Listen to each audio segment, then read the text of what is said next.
Hello, Lions Nation, and welcome to another edition of Believe in Lions. It's brought to you by FanDuel. I'm Trevor Thompson. The guy on the other end of the line is the birthday boy, Glover Quinn. Happy belated 40th to you. It was about a week ago now, so you're into the club. 40 years around the 40 trips around the sun. How's it feel there, guy? What did you do for your birthday? How you feel before we get things started? Let's celebrate you. Oh man, appreciate it. You know what? It actually feels good. I was talking to somebody and I told him, I'm like, it's one of those things where it's kind of like, I don't know, you feel like you made it to uh like a cool destination in a sense. Um Depending on where you are in life, I think for me, I'm healthy. My body feels good. I work out every day. I'm alive. I feel great. So to be at this stage at 40, um, I'm happy. I feel like I made it to the grown folks club, to where it's just weird because when you're in your 30s, you feel like you're there. And then like once you reach 40, Yeah. it's like, man, I made it to 40. Like you're in a different club. It's like a different respect. Like you made it to 40, bro. You know what I'm saying? So it's kind of like in the NFL, right? I mean, you got guys that's, you play and you're happy to be in the NFL, right? So then, once you make 3 years and a couple games and you get vested, it's like, all right, I made it a little bit. I've been here for a little while. And then once you become like a 10-year guy, it's like, hey, welcome to the 10-year club. Like, hey man, Yeah. everybody don't make it to the 10-year club. And then Facts, once you man. Facts. and then once you can like officially retire, because a lot of people get kicked out of the league. When I say kicked out, I mean, you get cut and can't find jobs, or you get injured, you can't play anymore. Very few people get to just retire when they want to retire or walk away how they want to walk away. And so when guys get to like retire or just whatever, go into retirement, I always send them like a message or comment on social media and just like, hey, welcome to the club, man, because it's kind of like a signifying of completion, right? You came, you saw, and you put yourself in a situation where you were able to retire. So you are one of the few people in the world that can say, you did that. And so welcome to the retirement club. So that's kind of how I feel. Like welcome to 40, bro. You made it. So it feels good. I can't lie. Loved your pictures on IG. Looked like you were having a great day. So congrats to you. And here's one thing as an old head that I can share with you, significantly younger than me right now. But you're going to find as you get older, you're younger than the number says. You feel young, like you feel young. I know you do. You work out every day. You feeling like you're young. You say 40, you wonder who you talking about. But as you get older, that continues. You still feel young. You still got lots of life, and there's lots of runway ahead of you. So congrats to you, brother. Appreciate it. So the Lions hire a new offensive coordinator who is younger than you, guy. 38-year-old Drew Petzing is now the fourth offensive coordinator under Dan Campbell since 2021. I think you'd like a little more continuity in there, but when you have success, teams are going to come for your guys. And as they came for Ben Johnson and Aaron Glenn, Drew Petzing has now moved on from the Arizona Cardinals. He was also with the Vikings back in the day, working with the wide receivers and really helped Stephon Diggs and Adam Thielen along in their careers. So hopefully he'll be able to work with the wide receivers here. But from what you've gathered, what do you like about this hire? I mean, I don't really know, man. It's tough for me because it's coming from Arizona. Arizona wasn't a very good football team. I don't know if people feared their offense. You say he was with Minnesota back in Adam Thielen, Stephon Diggs. That would have been my years, right? So, yeah, no, I don't want to get too much into it. But you know what? They hired him. I think they I don't know what happened because I seen Josh McDaniel or Mike McDaniel. What's his name? Mike McDaniel. Mike McDaniel. Yeah. I seen he took the coordinator job, I think, with the Chargers or something like that. So I don't know what happened, why he didn't go with the Lions, because I think that's what the Lions fans wanted, just somebody that resembled Ben Johnson in their mind from an offensive standpoint. But the Lions went and got Ben Johnson's best friend or somebody close, you know what I'm saying? So, I mean, if you can't have Ben, I guess you get the next closest thing, and you know, you go and get his friend. So, maybe he can come in and you know work with the guys that he have. He has a plethora of offensive weapons. And we'll see. You know, he's never. I mean, like when you get these situations, you just kind of wonder like what goes on because, you know, Mike McDaniel has head coaching. You know, he's been with Miami, running his own team, and you just kind of wonder like what happens with him and Dan in the meetings, like why they can't come to some kind of way to, because I would assume that Detroit, maybe Mike wanted to go to LA. You know, maybe he's a Miami guy. Let me go to LA, get some good weather. You know what I'm saying? Let me bring my cars to LA. I don't want to go to Detroit. And I don't know. But nevertheless, he was able to get Drew Petzing, and you know, he's coming over from Arizona with some experience, and you know, hopefully he do a good job. You know, they do need some continuity, and so a guy like Drew, I mean, unless they just go out and have a phenomenal year, you would assume that he would, you know, be like Shep. You know, you would have 1, 2. You know, you probably got to be solid for a couple years before you legitimately get head coaching job. So, but from the young standpoint, it's crazy because I remember when I was playing.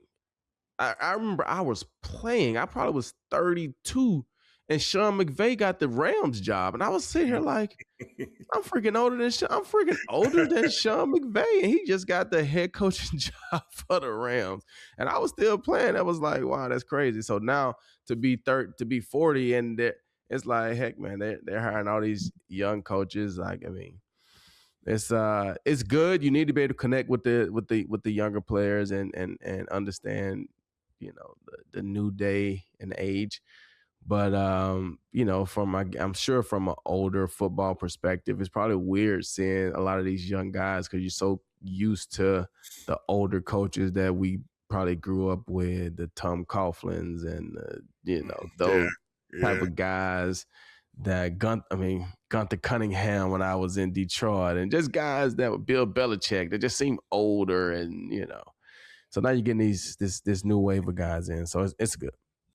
Yeah, new blood for sure. And you mentioned the Rams. Wow, what a game between the Rams and the Bears. You and I were both looking at that as the game of the week that we wanted to watch as far as the playoffs, the second round. And man, it did not disappoint, did it? That game was fantastic. But the Rams do finally put an end to the Bears' magical season. Now they'll go on to face the Seahawks. That's going to be a heck of a game, too. I'm looking forward to that one. What are your thoughts on that as we look ahead? Rams are going to come in. Getting 2.5 points from the Seahawks in that one with a 47.5 over-under set by FanDuel. What are you thinking about that? How excited are you for that matchup? Because I know you weren't really high on Sam Darnold, and I've got a Sam Darnold nugget for you right after you respond here, but one thing at a time. What do you think of the matchup? I mean, I think it's going to be an incredible matchup. And, you know, this is just going right along with what I felt going into the playoffs with the guys that were in it. The Rams were my pick to win it, and only because, I mean, everybody knows this, and I've been, I don't want to say, you know, criticized or, you know, whatever, but everybody knows I'm a Stafford guy. He was my teammate. He was, you know, the number 1 pick in my draft class. Went to battle a lot of games with Stafford, got a lot of respect, played, practiced, competed. And so I felt like, you know what?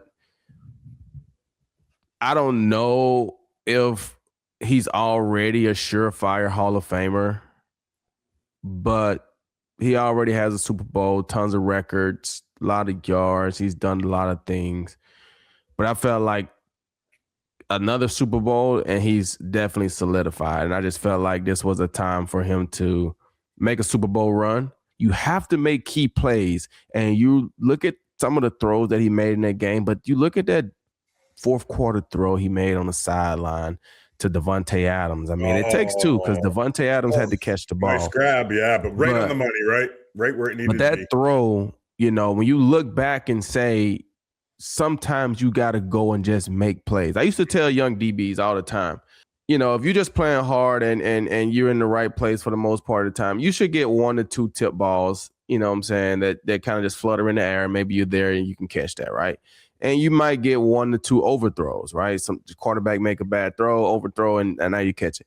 And then you just got to go make 2 plays. That's all you got. We got 17 games. Just go and make 2 plays. And you look up, you got 3 to 5 interceptions, 4 to 6, you know, nice plays, and it just adds up, right? And so for quarterbacks, like you can't feel like you can skate through the playoffs. You can lean on your run game, but at some point you're going to have to make a play. And in that moment, Stafford made a great play and helped push them on to the next round. And so when you get to this Seattle matchup, I feel like it just shapes up perfectly for a Stafford Super Bowl run. You got to go to Seattle, the number 1 seed. They're a great defense. They've been living on that defense. Obviously, they've been doing well offensively. They've been running the ball. They've been playing well. Sam Darnold hasn't turned the ball over, but Sam Darnold hasn't had the pressure yet. So we got to see if Stafford can put up points. Can Sam Darnold match him and put up points, or will we see the real Sam Darnold? Right? Well, you know, or has Sam Darnold changed? I don't know. Here it is for you. Here it is for you. Let me hear. This is what I wanted to get to. You've been waiting for the Sam Darnold collapse. FanDuel is not waiting for the Sam Darnold collapse. He is the odds-on favorite to win the Super Bowl MVP right now, guy, at plus 250. Matthew Stafford is second at plus 290. He has usurped Matt Stafford as the odds-on favorite for Super Bowl MVP. We've been talking about Stafford as MVP all year long. You know what? I would have to say this, and I would have to see probably a little bit more. But if the Seahawks won the Super Bowl, I don't know if they're looking at Sam Darnold as the MVP. They're probably picking Kenneth Walker, the running back, because he's going to get more carries. I think I saw Chardonnay towards ACL, so I think Chardonnay is out. So Kenneth Walker is going to get a lot more carries. Their defense has been playing phenomenal. Mm-hmm. I don't know if Sam right now would be just the MVP, but he may. I don't know. But I think if he get in the shootout with Stafford, if the Rams defense can hold up, I think Stafford can make plays, especially having Devontae healthy enough, Puka healthy enough, got a couple of tight ends, got his running back. Like, I think Stafford can do it. Right. I think if it comes down to a shootout, I got to ride with Stafford. So you could put your money on the guy that's been there, right? I'm going to put my money on Staff. Staff, don't lose my money. Staff, don't lose my money. I ain't got as much as you, so don't lose mine. FanDuel going to get a lot of action on that one, I'm assuming, as this one rolls forward. Hey, guy, we got a very special guest on our show here today. We're going to welcome in, and he's going to tell us about the Lions' injuries over the last couple of seasons, how they might correct some things. We'll pick out a couple of guys to talk about specifically and see what he thinks about their injury prognosis and diagnosis going forward. Let's welcome him into the show right now. So take a pause to welcome in Dr. Jeff Pierce. He is the medical director of the Michigan Sports and Spine Clinic. He is the founder of Athletes United, a nonprofit that works to encourage disabled athletes to be into sports as well. And he has served on the Governor's Council for Physical Fitness and Health 3 terms. He is the doctor to the stars here in the Motor City. He serves with athletes and entertainers, and he knows all things football. He's a big Lions fan as well as a doctor who's going to help and enlighten us on some things that the Lions have gone through over the last couple of years. He is Dr. Jeff S. Pierce. Welcome to the show, Believe in Lions. Dr. Pierce, we appreciate your time here today. And well, let's get started with the Lions' injuries. Over the last 2 years, they've led the league in injuries and man games lost. Is there a commonality that you've seen season over season with this Detroit Lions team that has led to so many injuries? You know, I've been asked this a lot, and, you know, going to Lions games and stuff like that, I get pulled aside from fans and stuff, you know, same kind of question. My answer has been consistent, and we've added to it. It's just I love Dan Campbell. I love what the mentality he has brought to the Lions to bring the Lions back to a competitive team. He asks a lot. These players play for him. So when you start talking about players acting at 110% efforts, you're just going to have a little bit more risk to injuries to that. When they're throwing their bodies into the plays and into the game and giving you that extra effort, it puts your body a little bit of a disadvantage, and it does put you at a higher risk of injury. Like I've always talked about, when you talk about football and collisions, you're talking about 70-mile-an-hour collisions coming at with human bodies, not being protected by a car and metal and everything else. You're protected by pads that at the end of the day on a 70-mile collision, I'm sure Quinn can contest this, there's a lot of damage going on every time. And some of the injuries that I see, I've always pushed that it's the effort. Hutch is one of the biggest injuries that we've talked about and we've watched through his recovery and his rehab. Is he reckless? Was he, did he have to do what he did? Did he fly around and tackle that way? Could he have done it in a more systematic way? I think the effort of the team is really led to some of the injuries and next man up type of thing. Can we pick on the turfs? Can we pick on some of the science? Can we talk about muscle imbalance? Yeah, we can get into all that. But at the end of the day, I think the number one thing is that these guys, Dan Campbell has them playing. That locker room does not want to let any of their warriors down. They're fighting side by side. It's a gladiator game. Just to play devil's advocate on that fact there, Glover, isn't that what NFL players do? Isn't that how they make it to the league? Isn't giving it 110 on each and every play the way you go about business? Right. Like if you're not playing hard in the NFL, you're getting embarrassed. I mean, simple as that. These guys are top of the top of the top. And when I say that, that is facts. These guys are good. They know how to play. Yeah. And if you're not playing hard, you don't have a chance to survive. Now, some of the stuff I see, I think it's probably some stuff is reckless. I was fortunate enough early in my career to be reckless when I was young. And I had coaches that told me, hey man, you gotta protect yourself or you're not gonna last. Right. And as I got older, I learned to protect myself, hit only when you need to hit, tackle when you need to tackle, right? There's sometimes you don't need to do that, right? Right. But I wonder, like I'm not around these guys as much anymore, so I don't know how their off-season training is. But like I wonder, are they really, because like they don't play in the preseason. Yeah, you can get it in training camp, but like practicing and like going out in the games is just different. And like when you get in the games and you're trying to play extra hard, but you haven't been trained, you haven't ramped your body up like that. Like I just wonder if that has something to do with it. I don't know. I'm not the doctor. You're the doctor. He's the doctor. He says it's an effort thing. The doctor of the stars. Lions, just stop playing so hard, and maybe you guys can be around at the end and be healthy. Well, I mean, look, I can play the other side too. But that's it. I mean, Campbell's been accused of playing the guys hard at the beginning. Are they conditioning? Yeah, these guys are conditioning. This team is not taking anything soft. They're working hard in the offseason. There's a lot of pride to win a Super Bowl, especially last year. They were upset being ousted in the first round, where they were expected to go. There's a lot of pride. And I go to the Chicago game at the end where I was asked, are they going to lay down and just kind of roll through? No, there's pride in that locker room. Dan Campbell wears it on his sleeve. We're not seeing an act there. That's real. That locker room's real. I know the players. I'm closer with the Campbell family.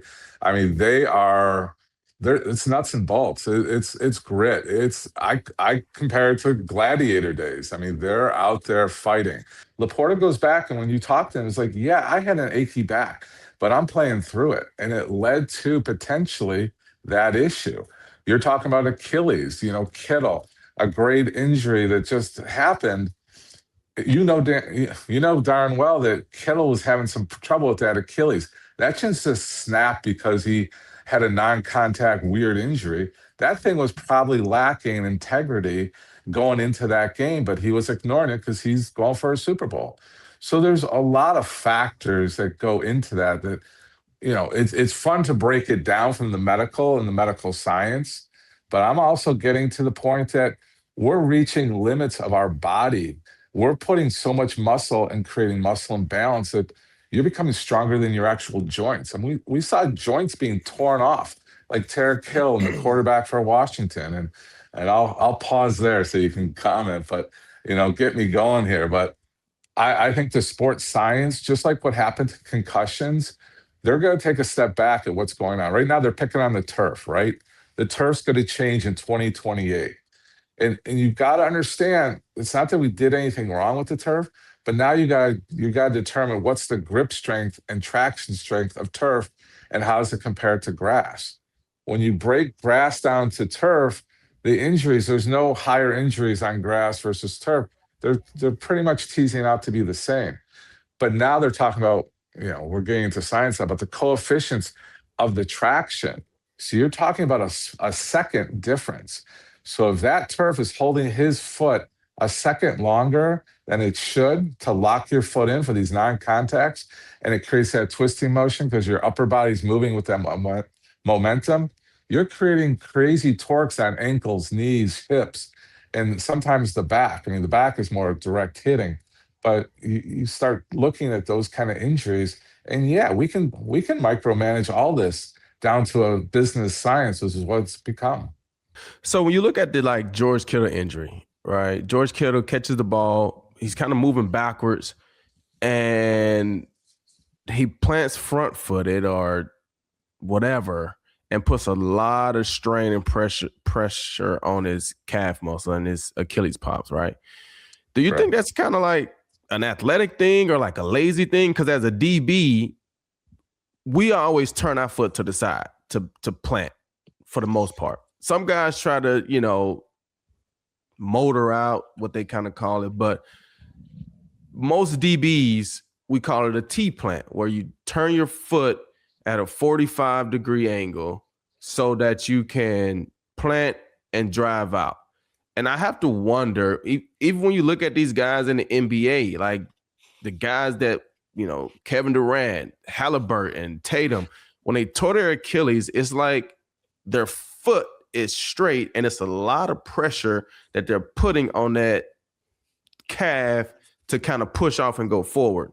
Where I feel like if that foot is turned to the side, it's a lot less pressure on that Achilles. And I wonder if that's just a natural athletic thing, if it's like a lazy thing. They don't want to explode and twist the hip to get the foot turned, or is it just a natural DB? Because I don't know, but how many DBs did we have like Achilles tears from this year? Like, I don't know. But that's just kind of something that we always do as defensive backs, is we turn our foot.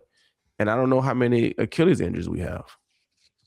Well, you're turning your foot for multiple reasons, right? You're turning your foot so you can change directions a little bit quicker. You want to have that angle going. But also, you're right. Mechanically, when you turn your foot, you engage other muscles instead of putting all the pressure on the Achilles tendon. When you're parallel, when you're straight up and down, you are putting more direct torque pressure on that area. And when you talk about basketball, that's an eccentric contraction, which puts different pressures on that Achilles. Like I'm talking, like I get to talk to the NBA greats about the step back. We're starting to see it more with that step back, where they're powering forward and then they do that quick step back, and that change in momentum in the contraction of the Achilles is creating more torque and putting it at a bigger disadvantage. And you're right, in basketball, they're keeping more parallel. They're not turning off to change directions like you guys are taught. Like, you have a fundamental reason of doing it, but it's also a mechanical advantage, taking the pressure off and putting more on the larger amount of the gastroc muscle, which is a much thicker muscle where you want to put that pressure, as opposed to that long Achilles tendon. And then we can talk about tendons versus, large running backs versus, lanky receivers where you get that longer tendon, or that tendon is thinner and you have more wrist. Like George Kittle, he's kind of in between. He doesn't have that long, lengthy, but he's not like big, bulky like some of the running backs are, where you have more of that gastroc big muscle versus a smaller Achilles versus like a lengthy, like a distance runner. You have that long tendon and smaller gastroc. So anatomically, again, getting back to the sports science of it, how much pressures are we putting on the body as a whole? Like thin ankles versus thick ankles. Like I always pick on the Iowa boys. They're more built for that rugged, I'm going to put a lot of weight on and I can put a lot of power, versus the JMO who's thin, lanky, and he can leap out of the stadium. And that's because of that Achilles and the way anatomically they are. So I don't know if I answered your question directly, but there is like Kettle was just put in a position. He was trying to make a play and his foot was where it was and the placement. I don't think it's definitely not lazy because he was making that effort, but awareness of your foot. But I think my point of, I'm pretty sure if we would have tested his Achilles one side versus the other, you would have found that, I forget what side it was, I think it was his left, that left side was at a disadvantage going into that game. And he's not talking about it. He may be talking to the trainers. That's the other thing is, these guys don't want to tell the trainers half of their injuries and the recovery. I mean, how were you in the locker room when you had aches and pains? You're like, dude, it's football. I'm going to play through it. I'm going to go sit in the ice bath for a minute. Yeah, I was good with the trainers. I was in the training room every day. Like I'm not see, when you miss practice, when you're limited in practice, when you have those things, they got to put you on the injury report, right? Right. Well, I'm not missing practice. I'm not being limited. So I can go in there and be like, man, my groin is sore, but I'm practicing my full workload, so they don't have to report it to the injury report. Mm-hmm. So I'm in the weight room. I'm in the training room every day. Prehab, rehab, cold tubbing every day. Like I just need to get worked on every single day. That's just what I did. So whether I was really hurting or whether I was just feeling good, nobody know because I'm in there every day. But your colleagues, were they in there every day? Your teammates? Nah. These guys are not in there. These guys don't go in the training room. They don't even go in the training room when they're supposed to go in the training room. Right. I mean, but we're laughing and goofing, but that's what longevity is. Like, my good friend is George Gervin, just to drop names, the Iceman. He sits there and tells me, Doc, I didn't miss a game. I was in there. I did my thing. I did what I had to do to play. These guys now, the rest and it's load management. It is. And some young kids, and you talked about it before about, these injuries and hitting too hard and the maturity of the game. I talk about that. And a lot of times that early injury is a blessing because when you get that early injury, you're learning, you're being broken back down. Like Hutch is a great example. He was reckless. He was fearless. He didn't have too many injuries before. You're looking at him breaking it back down, having to grow again, but his skill set and fundamentals were built back up strategically. A lot of guys, and you're one of them, you have pure talent that a lot of coaches just like, you got talent. Sometimes you weren't taught all the basic fundamentals to like running style, to firing patterns, to change positions, to make that half a second difference where you keep up with your receiver and things like that. I mean, I kind of want to say, and like I said, I don't know if this matters or not, but this is something that I did when I played. I believed in off-season training, right? So one thing that I did, and I'm not saying that it was right, but in the off-season, I did nothing other than stretch and roll out for my body. I didn't massage. I didn't cold tub. I didn't hot tub. I didn't I did because I wanted my body and my muscles to be able to fight through fatigue. I wanted them to fight through adversity. I wanted them to be able to go when they didn't feel like going. I wanted my muscles and myself to be trained to work when my body was hurting. And then when I got into training camp and to the season, then I started to take care of it, right? I started to do the massages. I started to do the cold tubs. I started to do the different treatments and things. But I think mentally, and the way I used to tell myself, my body was just trained to go. Like it didn't know any other way. And then when it started getting the help, it was like, wow, what is this? Oh, we feel good today, but we're going to go anyway. Now we feel better. And I don't know. I'm not going to say that was the thing that helped, because obviously they don't help you, from broken bones or things like that. But I don't know. That was just kind of what I did in the offseason. All right. So from a sports science, your body, like I said, is the best healing mechanism there is. What you're doing is kind of what we do. Like we talk about stem cell and PRP and natural healing. You're forcing your body to naturally heal. Like when there's an injury, what happens? Like when you have micro tears in your ligaments and your muscle, your body's signaling to like go to that area to heal. So you're training your body at a higher level to do that. What we try to do with the cold plunges and the heat and the massage is break that down to allow that inflammation to actually kick up, take care of what's going on, and heal it. So in a science standpoint, yeah, you were kind of training your body to be even stronger. It's right. Like, what do? You got to, like your immune system, you want to feed it. You don't want to baby it. That's why COVID turned into, we have a lot more illnesses because we're babying it. You want to feed your immune system. You want to feed your healing mechanisms. So yeah, that probably did play a big role for you. But also the other side of that is that you want to get your tendons. Like I've had a lot of guys with injuries where they shorten their muscles or something's happened or they've had a hematoma where the muscle didn't fully heal and now that's a risk factor for. So I can play pros and cons on what you did, but you know the proof's in your pudding. You had a great career with very little injuries. So we can talk through all of that from a science standpoint. That's good stuff, Doc. But there's one guy we've been talking about all season long because he signed a big money deal. The team was really expecting him to be on the field. They really missed him. But Kirby Joseph and that knee, he was training, looked like he was ready to come back, and then he had a setback and then never did return to the field. What can you tell us about what he went through and why he was so on again, off again? Well, I mean, he's trying to handle this from a non-surgical standpoint because he wanted to stay on the field. That was the initial. We always talk about Pierce's secret sauce, locker room stuff.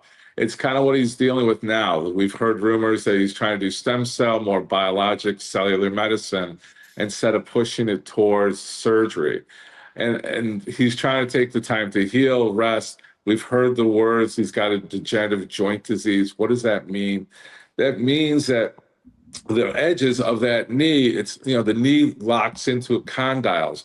So it's a system where it kind of rotates real smooth. When you start getting arthritic changes, you get like little bone spurs that can be irritants. And when they cause irritants, then you're at risk of irritating the meniscus, the anterior cruciate ligament, the collaterals. It depends what's going on. And, initially there was a bone bruise that came out, which actually bone bruises are sometimes worse than actual fractures. So when we talk about Joseph, why was it on again, off again? It's because of that inflammation that would flare up. A lot of times the ligament will get a little torn. He's such a dynamic player, putting a lot of stress on that knee. It's hard to recover just from simple stuff. If I had my way with him, I'd probably go in there. And what I love and what I recommend and work with my orthopedics is basically go in there, scope it, smooth those areas out, because that's not going to get natural healing with stem cell and things like that. So you want to smooth it out. You want to take like those meniscus, what we call fragments of it, or fraying of it. You got to think of like dead ends, like your hair, and if you cut it off, it becomes healthy again. The thing is with the meniscus and a lot of the ligaments in the knee, there's not good blood supply, so there's not good recovery. So now with our biologics and our secret sauces and stuff like that, you're seeing that we're cleaning it up, smoothing out the edges, and then applying the stem cells and exosomes and the peptides and everything that you're starting to hear about. and it's getting more natural healing, which is what I'd like to see happen for him. I think he comes back stronger. I think because of the knee injury, it gets a little bit weak that you don't notice with players, because that's the natural mechanism to protect the knee, is that when the knee's injured, your quad gets weaker naturally. So once it's healthy, you build that strength back up and you become a more powerful player. So I think he's trying to take the long route for this, and I think we will see him back. I think he's going to be a more mature player. Talk about reckless. He has reckless ways. I think he's going to be more purposeful and being a leader in that in the backfield there on the defensive end. You know, being that leader, being that coordinator. His football mind was also missed from the Lions. Not just the way he hit, but his football mind was missed tremendously by the Lions this year. Well, they're going to need all hands on deck next year to get back to the playoffs. That's a fact. GQ, before we let Dr. Pierce go, anything else you've got to add? Nah, Doc hit it all. I didn't even know what was going on with Kirby. I've seen the reports and things, and knees are tough, man. I hate people that deal with knee stuff. So wish him a speedy recovery, man, and getting that thing right. But I think Doc answered it all. Great job. We got great football. We've got great football to look forward to this weekend. Seattle, an injury there to Zach Charbonnet. They're going to be down a player. Denver, as they face New England, going to be down their number one QB, Bo Nix, with that ankle. Doc, I know that you had some thoughts on that. I'm going to give you 30 seconds to share on that before we wrap up this edition of Believe in Lions. Bo Nix out for Denver as they take on New England, trying to get to the Super Bowl, and this guy's diagnosis and prognosis going forward. I would have handled it differently, unless I'm missing something totally different. For him to be able to go with a non-contact ankle fracture, that's very hard to do. Those are very strong bones. There's got to be more of that story. I don't know. I'm not saying anybody made the wrong call, but I'm not sure I would have done surgery this quick on him. We had days. 2 weeks isn't going to make a difference. If we could have got him to be active and playing, I would have done everything to keep him on the field, unless there's 2 emergencies for your ankle where you need surgery right away. But typically, if you have 2 of those emergencies, you're not celebrating walking on the field and celebrating with your team after the game. So, and I've checked with other medical people, because my mental, I challenged myself. I went online to research, which I rarely do. And there's a couple other doctors saying something very similar to what I'm saying. But supposedly he had surgery yesterday, but I never heard if he had it or not. It's kind of quiet. So I don't know what happened, but I might have handled it a little bit different. Either way, the Broncos will take on the Patriots without him. Rams and Seahawks. Who's going to go to the Super Bowl? We're about to find out this weekend. And when we do find out, Glover, Quinn, and I will be back to break it down for you on Believe in Lions with our Super Bowl preview. We can't wait to see you there then. Thank you, Dr. Jeff S. Pierce, for all your knowledge that you dropped on us here today. Glover and I will see all of you back here next week. Until then, be sure to like, be sure to subscribe, be sure to enjoy, and be sure to enjoy your day, everybody. Thanks for watching this edition of Believe in Lions. It's brought to you by FanDuel.